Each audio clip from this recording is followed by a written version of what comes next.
Welcome to our channel. Di tengah sibuknya dunia melihat invasi Rusia ke Ukraina, Korea Utara seolah maju dengan ambisi serangan rudal yang tidak pernah surut. Terutama pada awal tahun 2022 ini, Korea Utara terlihat intens dengan peluncuran secara sepihak ke wilayah Jepang dan seketika dituding memancing ketegangan suasana regional di Asia Timur. Melihat sejarah dan perkembangan hingga menebak keinginan Kim Jong-un, data fakta hadir dalam ulasan seputar rudal Korea Utara berikut ini.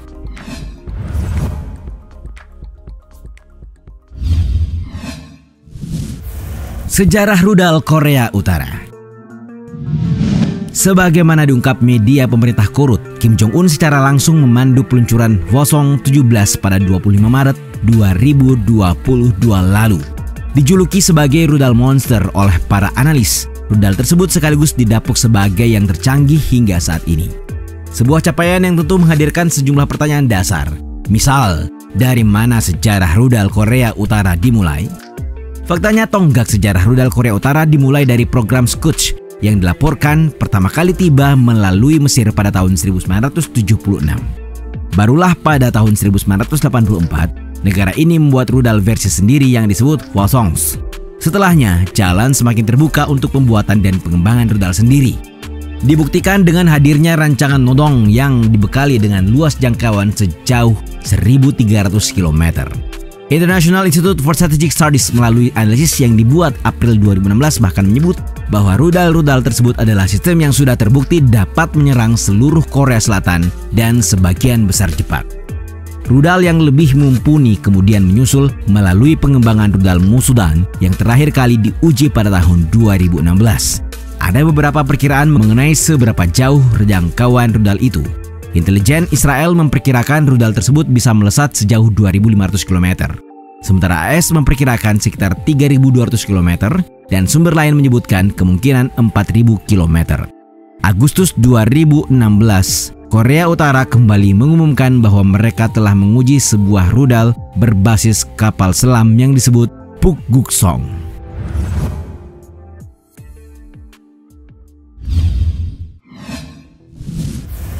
Rudal antar benua. Ketika uji coba rudal jenis Hwasong 14 dinyatakan berhasil pada 4 Juli 2017, bersamaan dengan itu, Pyongyang otomatis debut dengan rudal balistik antar benua atau ICBM mereka. Rudal tersebut dikatakan bisa menghantam bagian dunia manapun. Awalnya AS memperkirakan jangkauan rudal lebih pendek dari yang disebutkan. Meski kemudian sejumlah pakar di AS mengatakan bahwa rudal tersebut bisa mencapai negara bagian Alaska, Amerika Serikat.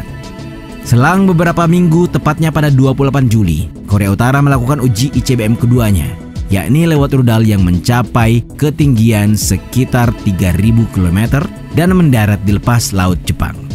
Sebenarnya dalam berbagai parade militer sejak tahun 2012, Pyongyang telah menampilkan dua jenis ICBM yang dikenal sebagai KN-08 dan KN-14. Diangkut dan diluncurkan dari belakang sebuah truk yang dimodifikasi, rudal KN-08 3 tingkat diyakini memiliki jangkauan sekitar 11.500 km. Sedang rudal KN-14 yang tampaknya merupakan rudal 2 tahap memiliki jarak tempuh sekitar 10.000 km. Keduanya belum ada yang diuji coba, dan kaitan antara keduanya serta Hwasong 14 belum jelas. Nah, dari berbagai penjelasan, entah hanya sebatas parade atau telah melalui tahap uji coba, perhatian dunia kini tertuju pada Hwasong 17. Seperti yang sempat disebut dalam pembahasan sebelumnya, rudal jarak yang jauh yang satu ini baru saja melewati tahap uji coba. Korean Central News Agency melaporkan jika senjata itu ditembakkan dalam lintasan ICBM yang normal dan datar, maka seluruh benua Amerika Serikat akan berada dalam jangkauannya.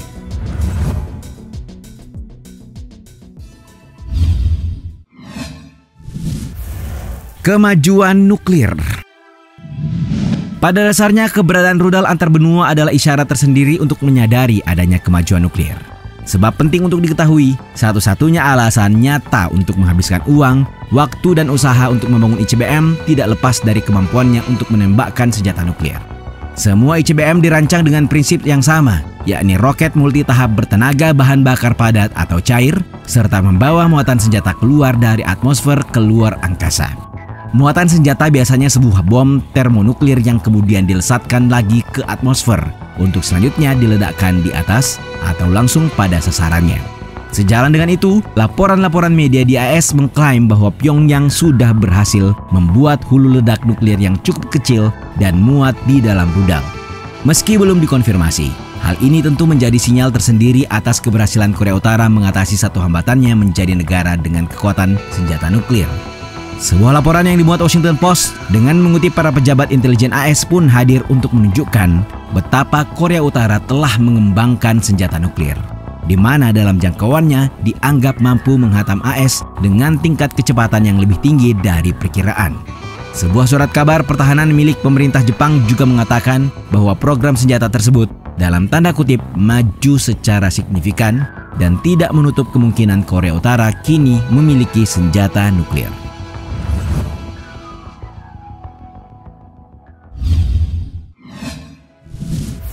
Rudal baru Korea Utara. Belakangan di bawah pemerintahan Kim Jong-un, Korea Utara terlihat agresif. Dari rudal hipersonik hingga jelajah, Korea Utara memulai serangkaian peluncuran terutama di awal tahun ini. Karena itu, pembahasan kali ini khusus untuk membahas rudal-rudal Korea Utara yang baru dikembangkan di bawah rezim Kim Jong-un berdasarkan daftar dari AFP. Pertama ada Hwasong-12 yang merupakan rudal balistik jarak menengah atau IRBM dengan jangkauan sekitar 3.000 hingga 5.500 km. Oleh Korea Utara, rudal ini berhasil diuji untuk pertama kali pada 12 Mei 2017 dan kembali diuji coba pada 30 Januari 2022. Selanjutnya ada Hwasong-14 dan Hwasong-15 yang juga diluncurkan pertama kali pada tahun 2017. Periode panas ketika Kim Jong-un dan Trump saling menghina dan mengancam. Hwasong-14 diklaim sukses mencapai ketinggian 2.802 km serta terbang sejauh 933 km. Tanggal peluncurannya pada 4 Juli bertepatan dengan Hari Kemerdekaan AS yang disebut Korut sebagai hadiah untuk para bedebah Amerika. Sementara Hwasong-15 yang juga diuji coba pada bulan November mencapai ketinggian sekitar 4.475 km dan menempuh jarak 950 km. Terakhir ada Hwasong-17 yang kali pertama diluncurkan di atas kendaraan roda 22 pada parade militer Oktober 2020. Sedangkan uji cobanya berlangsung pada 24 Maret 2022 di sebuah lokasi yang dirahasiakan di Korea Utara. Di bawah sanksi Dewan Keamanan PBB saat ini, Korea Utara dilarang menguji rudal balistik apapun.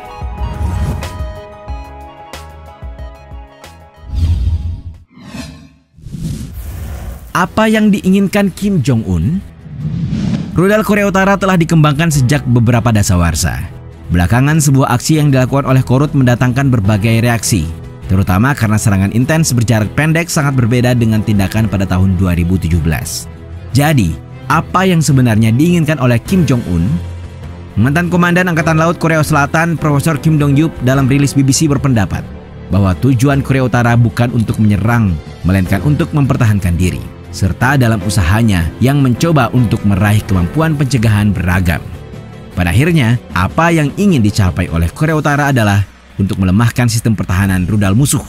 Sementara Profesor Brian M. Myers di Universitas Dongseo di kota Busan, Korea Selatan mengatakan Pyongyang memiliki tujuan yang jauh lebih ambisius untuk program nuklir dan misilnya. Hal ini terkait dengan harapan bahwa penggunaan persenjataan berpengaruh untuk merundingkan perjanjian damai dengan Korea Selatan dan penarikan AS dari semenanjung Korea.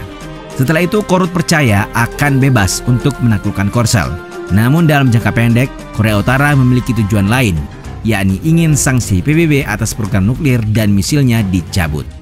Untuk itu, pemerintah AS perlu terlibat dalam negosiasi. Dan cara Pyongyang menarik perhatian Washington adalah dengan menciptakan krisis. Kim Jong-un ingin memaksimalkan uji coba misilnya sebelum memulai inisiatif perdamaian. Namun anggota Dewan Penasihat Keamanan Nasional Korea Selatan, Profesor Kim Yong-jun, berpendapat bahwa itu masih jauh. Pertama, Presiden Joe Biden sangat sibuk dengan krisis lain saat ini, yakni Ukraina.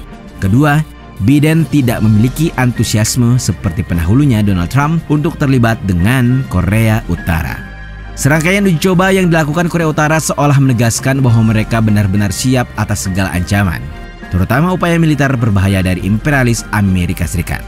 Menurut kalian, bagaimana skenario yang disiapkan Kim Jong-un terkait kepemilikan senjata nuklir?